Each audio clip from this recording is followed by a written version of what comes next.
Back in 2019, on a cool spring day in Hamburg, a 25-year-old woman took the stage at one of the largest digital marketing conventions in the world. And she'd say something that would make a lot of people angry. Mein Name ist Verena, ich bin die 4. Generation von Balsen.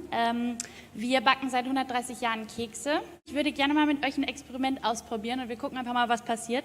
Ich würde gerne mal heute nicht versuchen, irgendwas vermeintlich Schlaues zu sagen. Balsen is a baked goods company, most known for their Leibniz butter biscuit, the Choco Leibniz milk chocolate biscuit, as well as animal crackers.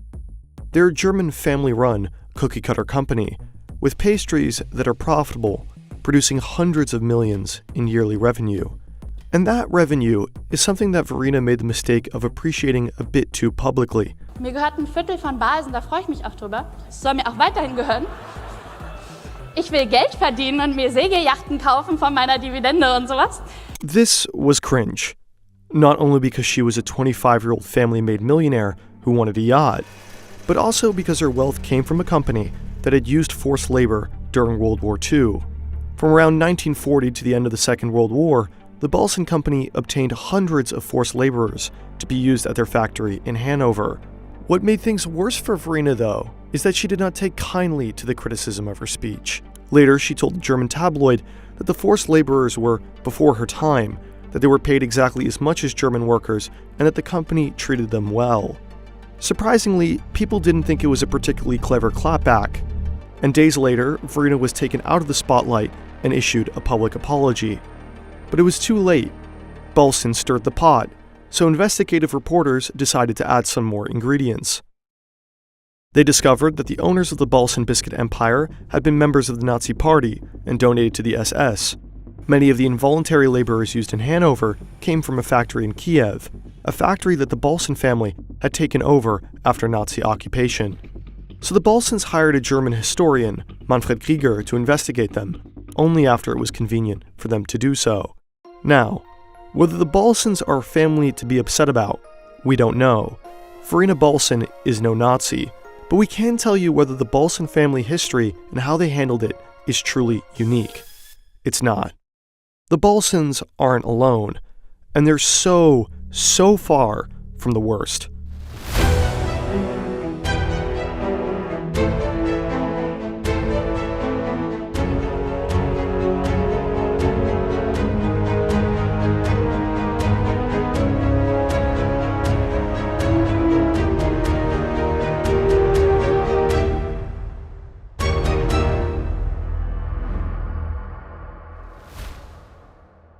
Germany is the economic powerhouse of the European Union, a country with an iron grip of the global manufacturing industry and a specialized, powerful Mittelstand. But the strong German economy is built on top of a business tradition that's quite different from other Western countries. Some of its largest and most important enterprises are largely or fully controlled by families. And families have histories. My name is David de Jong, a Middle East correspondent for the Dutch Financial Daily, and I wrote Nazi Billionaires. Nazi Billionaires is the story of 5 of Germany's wealthiest business dynasties, the way they profiteered from the Third Reich, the way they got involved with Hitler's regime, the way they got away with the crimes, and the way the heirs are dealing with these crimes today. This is a video about 3 of these families. Families that share a difficult Nazi past, but also produce products that you likely know and can consume today. And 3 families who, instead of fully acknowledging that past, have twisted and turned and fought trying to hide it until, of course, it was convenient not to. Families that have accrued so much wealth and topped financial leaderboards, but with names and faces you don't know. So this story starts with a face you probably do. Heinrich Himmler was one of the leading figures of the Nazi Party, and one of the main architects of the Holocaust. He was appointed by Hitler to the Reichsführer of the Schutzstaffel, which eventually led him to the position of Reichskommissar for the strengthening of the German ethnic stock. Himmler could decide who was German in occupied areas and how to efficiently handle those who were not. He established the first concentration camp, which impressed Hitler so much that Himmler was tasked with establishing the entire system. He was entrusted with implementing the final solution of the Jewish question, and his Einsatzgruppen alone killed nearly 2 million people. But we're not here to talk about the atrocities of Himmler. We're here to talk about his friends. The Freundeskreis der Wirtschaft was a group of German industrialists that served as a middle ground between Nazi Party and industry. The group coordinated around 1 million German marks to be used by Himmler outside of budget, which included the Aryan eugenics research. One of the especially passionate Nazis in that group was the CEO of a company most know a bit too well. Richard Kosolowski. He was a Nazi ideologue. He had a portrait of Hitler in his office. He handed out signed copies of Mein Kampf to new employees, and in Himmler's inner circle, he attended practically every meeting at the Aero Club in Berlin. Kosolowski funded Himmler's Lebensborn, the plan to support Aryanization by seizing children from parents, categorizing them, and reassigning them to different ones, with the unwanted ones being murdered in concentration camps. Luckily for Kosolowski, he was the stepfather of a child who would never have to be reassigned. Rudolf August Oetker. Dit is een Big American's Pizza. Kruimelde kandijkoekjes. Lay it La Familia way. Führerische Pizza-Restaurante. Dr. Oetker'den. Go to a frozen food section of your local supermarket or look for baking supplies, and you'll be sure to encounter that same name.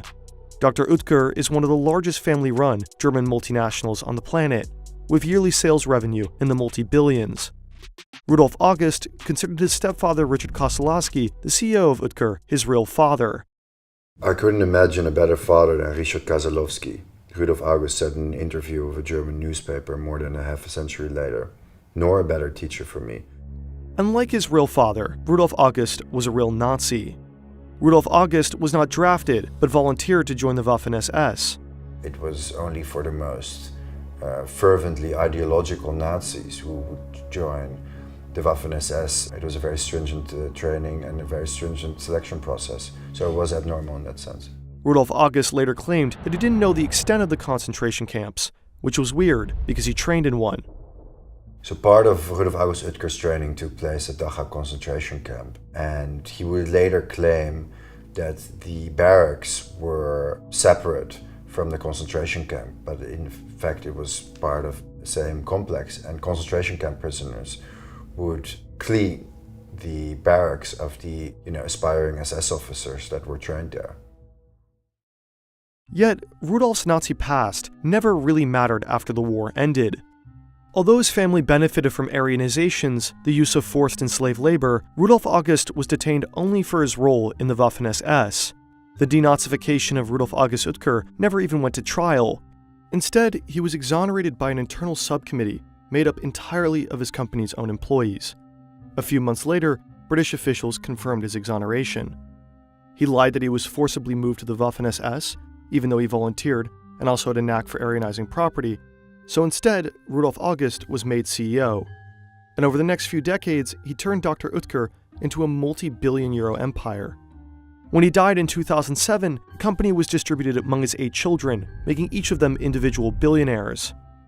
And they each inherited a similar stake in the Dr. Oetker conglomerate, which at this point was one of the largest privately owned companies in Germany. But Rudolf was a quiet man, so he was able to hide his past quite well.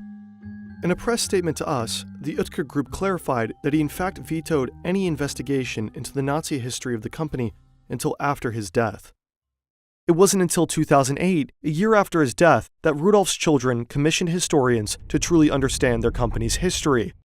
And an uncomfortable history they found.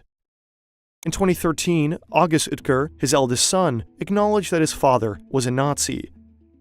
But this announcement does not mean that the family was suddenly okay with being fully transparent about their past.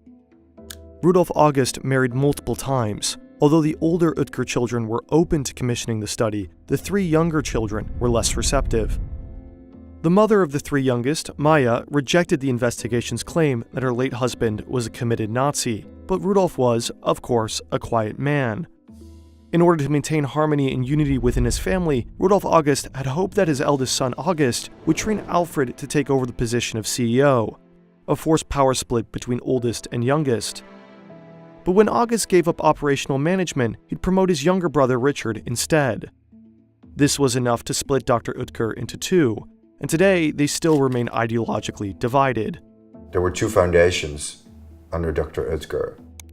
But where the eldest siblings decided to change the foundation named after their Nazi grandparents, the youngest siblings decided to keep their Rudolf August Foundation as it is, without any kind of cognizance of his history as an Waffen-SS officer. In a statement to us, the younger siblings' communications team argues that the name of their foundation is kept because the family has already transparently dealt with their past through their commissioned historical study and provenance research into the Oetker art collection. A majority of Oetker sales are generated outside of Germany, but go to their English site and you'll have a hard time figuring out who Rudolf August Oetker or his stepfather really were. You can find the link to the study they commissioned, but you can only buy that book in German. In English, you can learn that Rudolf August rebuilt and helped diversify Dr. Oetker on the company website, but you'll see no mention of him voluntarily signing up to join the Waffen-SS. Today, his children are some of the wealthiest people on the planet, and although the Oetker children have put some questionable effort into bringing attention to their family's Nazi past, there are some families who have put in no effort at all. In this video, we are discussing dark family secrets, which should be revealed and openly discussed. But there are certain types of information that should stay private. Information such as your personal data. Online data breaches are rising worldwide. The business of data brokers is booming. They sell aggregated profiles with security numbers, login credentials, addresses, and much more. If your mailbox is full of spam, or if you're receiving a robocall from time to time, it might be because you're on some of those lists. Incogni, the sponsor of today's video, reaches out to data brokers on your behalf, requests your personal data removal, and deals with any objections from their side. Through the link in the description below, and with the code FERNTV, you can get an exclusive 60% discount on an annual Incogni plan. Our sponsors enable us to fund time and money consuming projects like this one, so feel free to check out Incogni. We think that data protection cannot be valued highly enough.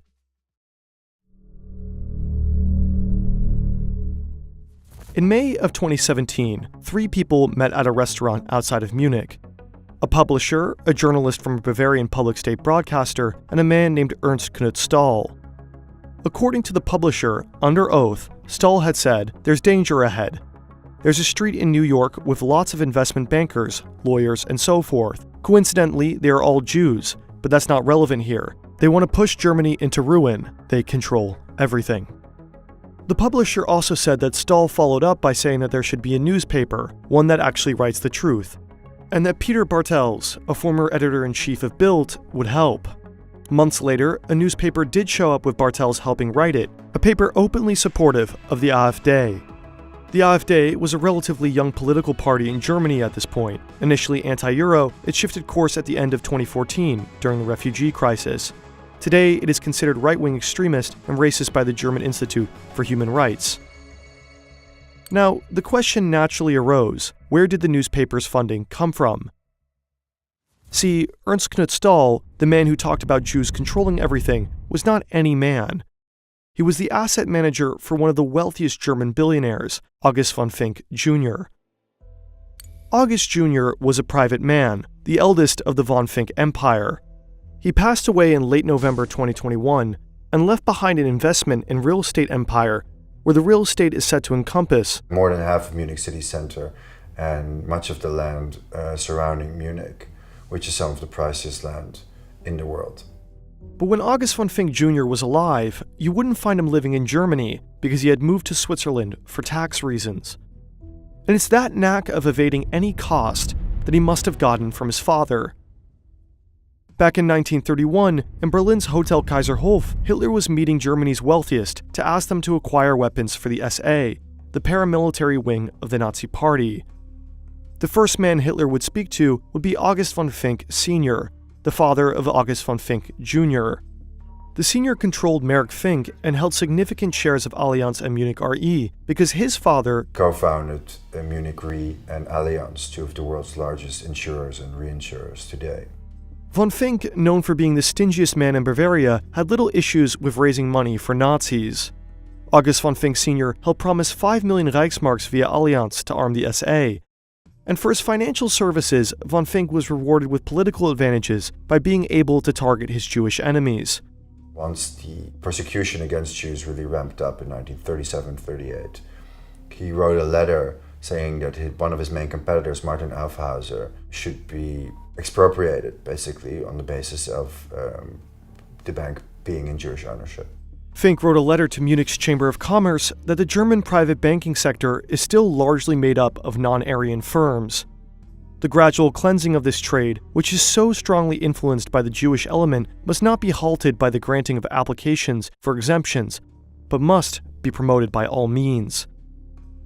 Aufhauser's bank was seized during Kristallnacht, and von Finck got a taste for a forbidden fruit that he wouldn't stop chasing.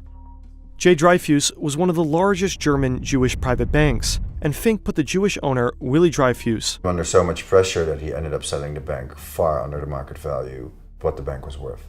Finck also went ahead and did the same thing to the Rothschilds. August von Finck Sr. ended up buying the Rothschild Bank for tens of millions under its market value, while its owner, its main owner, the Rothschild heir, was held captive by the SS in a hotel in central Vienna. Now, von Finck was not merely a financial opportunist, he was also a real Nazi. August von Finck Sr. was very much a committed Nazi, even though he tried to hide it as best he could after the end of the Second World War. Hans Schmidt-Polex, an Allianz executive and friend of von Finck, stated after the war that von Finck believed that Hitler was sent by God to save the German people. Finck remained a convinced Nazi who would have died for his beliefs if necessary. But for his beliefs, he did not have to die. Finck didn't actually have to do much at all. So at August von Finck denazification trial, strange things started to happen. Evidence started to disappear from the case file. Witnesses who had incriminating evidence against von Finck suddenly didn't turn up. But most importantly, Julius Herf watered down the indictment against von Finck. Long after the trial ended, there was reporting that Herf had been blackmailed by von Finck's accomplices. Herf was homosexual. There were rumors of letters that he had sent to younger men that were used against him as part of the blackmail. And so von Finck escaped justice, although he did have to pay around 2,000 marks towards a general restitution fund, but he appealed it on the basis of a knee injury that he had sustained during World War I, which was actually granted. He never had any kind of criminal penalty against him. He went off scot-free. By 1970, August von Finck Sr. became Germany's second richest man. After his death, his eldest son August Jr. inherited his fortune, and the Jr. sold the Allianz and Merrick Finck shares to Barclays Bank. When August Jr. died in 2021, his wife and their children inherited a fortune estimated around 8 billion euros. However, attempt to find any acknowledgement by that family of their wealth's past, and it seems little can be found. There's no evidence that August von Finck Jr. or his children or his wife have any indication that they want to come clean with regards to the Nazi past of the von Finck dynasty. But the von Finck family may not even be the most wealthy, but silent of the Nazi billionaire dynasties. In September of 2015, the richest woman in Germany and one of the richest people in the entire world spoke at a press conference. Deutschland ist ein Gründerland. Was zur Gründerzeit Männer wie Karl von Linde oder Robert Bosch waren. Suzanne Clausen is one of the heirs of the most successful German business dynasties in history, BMW. But in a press conference where she references Germany's greatest founders, there's a reason that Clausen makes absolutely no reference to her innovative founder father or grandfather. On a February evening in 1933, a few billionaires met at the official residence of the Reichstag-President Hermann Göring. Present were Baron August von Finck, Kurt Schmidt, a few chemical company executives, Gustav Krupp, Friedrich Flick, and a man named Günter Quandt. Only a few weeks earlier, Adolf Hitler had seized power as Chancellor, and he met the businessmen that February night personally to tell them the future of the nation. On March 5, 1933, the people of Germany would vote in Germany's last election. If Hitler were to be elected, the titans of German industry would get a stable business climate, but only if he was elected. That night, the founder of BMW helped write off a check for thousands of Reichsmarks to a man who had just told him that his goal was the end of German democracy. Günter was one of the largest private industry users of forced and slave labor in Nazi Germany, and Günter is special because unlike the other military industrialists like Krupp and Flick, he was never held accountable for his crimes, and crimes he did commit. He became a leader of the armament economy, fueling the Third Reich with munition and batteries. Günter Quandt was a brazen opportunist who tried to expand his business empire in all ways possible, profiteering from the Third Reich through mass weapons production, through the expropriation of Jewish-owned companies, expropriation of companies in German-occupied territories, as well as the mass exploitation of forced and slave laborers. At its Akkumulatorenfabrik in Hanover, by 1943, forced labor made around half of the workforce. AFA, and is today known as Varta, which produces the batteries in your AirPods, had a massive new factory in Hanover, in the center of Germany. In collaboration with the SS, they built a sub-concentration camp on the factory complex. The concentration camp was set up with gallows and an execution area. Prisoners had accidents with boiling hot metal, and hands and arms would get stuck in Günter's machinery, with flesh and bones being ripped off while fully conscious. Random beatings, executions, no medical care. The company calculated that there would be a turnover rate of 80 people dying each month, with slaves lasting on average for 6. Günter Quandt ended up using about 60,000 forced and slave laborers across his battery and weapons companies. But the topic of forced and slave labor did not come up at all during his denazification trial. Neither did the many Aryanizations that he had done all across Europe and in Nazi Germany. Günter Quandt, like von Finck, was deemed a fellow traveler who only had to pay a monetary fine. He got off scot-free and never received any kind of criminal punishment. But Günter Quandt had a stronger link with Nazi Germany than the supply chain of thousands of slave laborers in exchange for ammunition and batteries. His second wife divorced him and instead married one of the chief architects of the Nazi regime. Goebbels was the chief propagandist and also doting stepfather of Günter and Magda's son, Harold Quandt. Harold Quandt grew up in one of the most radical families in the Third Reich.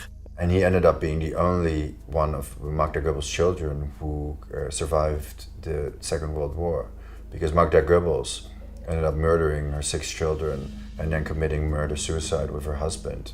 After the war, he became one of the wealthiest men in West Germany, but he passed away in an airplane accident at the age of 45, leaving his descendants with hundreds of millions.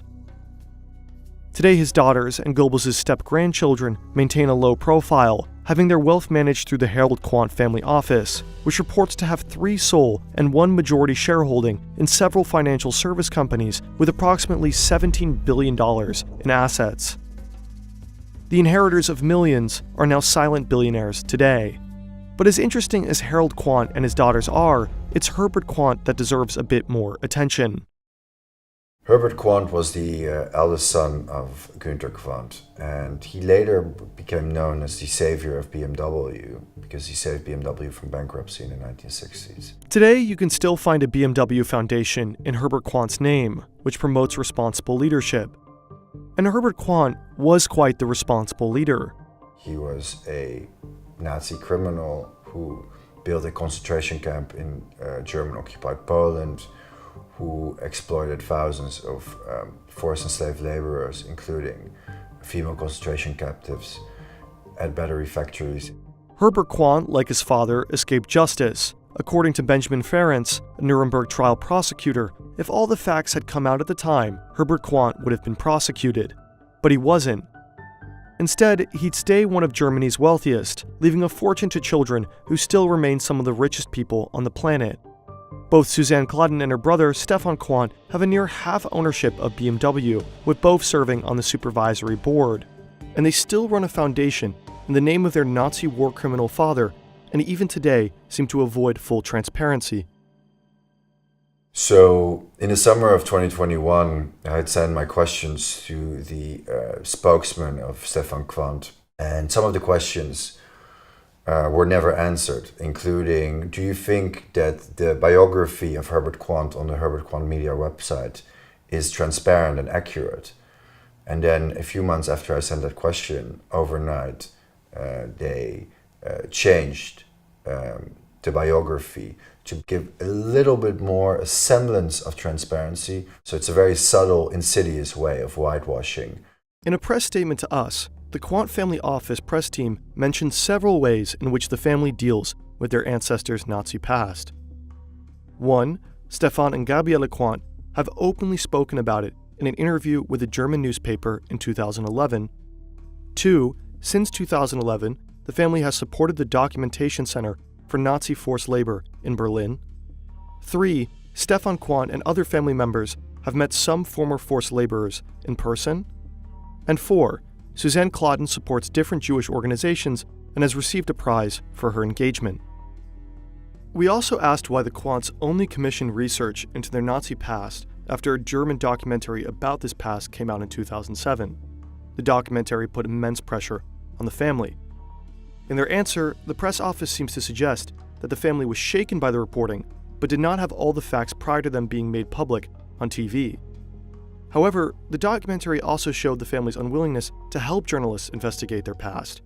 Seit Beginn unserer Recherchen im Jahre 2002 werden alle Interviewanfragen abgelehnt. Schriftlich heißt es unter anderem, man wolle nur ungern in eine Situation gebracht werden, sich dafür verteidigen oder gar entschuldigen zu müssen, dieser Familie anzugehören. The family also did not answer some of our questions like why they choose to keep awarding the much criticized Herbert Quandt Media Prize for journalists, or if they're planning to change the name of the Herbert Quandt Foundation. The biographies on both websites were sent to us by the press office. They mentioned some of his crimes, but commend him nonetheless. He supposedly was, quote, one of the most influential and visionary personalities in German corporate and economic history. He demonstrated daring and farsightedness. After the Second World War, the German population was initially unwilling to discuss and accept guilt. This slowly changed over the years through an emerging culture of remembrance, zu Deutsch Erinnerungskultur. This is seen as a national responsibility to accept, remember, and learn from the collective radicalization of the country and the horrendous crimes of the Nazi regime. This is formalized in the government financing memorials, museums, and archives. Through history lessons and political education, the nation strives to make National Socialism and the Holocaust graspable on the one hand, and on the other, it intends to form personalities who can resist mass or genocidal violence. It's meant to develop civil courage and a citizen's ability to take part in the democratic process. Erinnerungskultur is much debated in Germany. Has it become too symbolic, maybe too self-serving? But only the fringes ever question its existence. Je mehr wir darüber nachdenken und daran erinnert werden alle, genauso wird man im Ausland daran erinnert. Und wir müssten endlich mal versuchen, das zu vergessen. To not partake in Erinnerungskultur is extremely questionable, especially if significant parts of one's wealth originate in war crimes and exploitation. It should not be hidden, but remembered.